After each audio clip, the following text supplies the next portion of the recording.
Siapa? Bukan siapa? Nama kakek. Kekan. Kamu sampingan putih satu.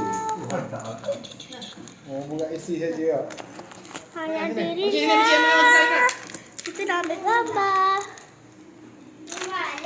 Tak ya. Okey. Ya, mana Tio? Baik. Baik Tio. Alih lah ni duduk.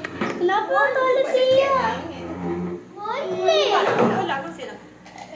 Kenapa video? Boleh tiup ada sempat tunggu. Anak Tio tu. Tak boleh. Macam Tio. Nama Tio. Nampak forward. Ubi kayu. Duduk depan lah. Jadinya kakak tadi. Duduk depan. Duduk depan. Jangan Duduk depan. Biar Ya, duduk depan lah. Duduk kat sebelah adik tu. Lalu dia tu kek yang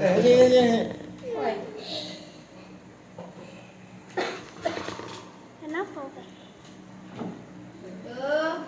Adik. Happy. Itu mana tu? Adik. Peace. Peace. Tepuk dengan dinding dia. 1, 2, 3. Adik, sini lah. Apa cik? Dia tutup muka dia. Ambil dia. Melissa. Lagi cik. Adik. Adik. Adik tanya lah kat mama tu. Mama kat mama. Cik. Sini lah. Kan dia. Abang cik dia tak masuk pasal sini. Ini jawab mata.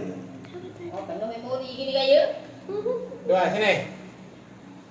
Dua ni. Dua sini Pak. Potong kue.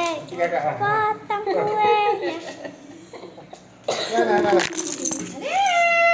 Ni dah dua tu. Adik, sini lah. Dah tu. Panggil bapa dia. Abang, panggil lah dia. Adik. Tu. Bapa lagi tu. Adik. Kita tengok dulu walker tu, Dek. Allah, dia pusing kat situ pula dah. Tu. Adik. Keluar sana. Ni. Dia pelik rumah sini bapa dia. Benda apa ni?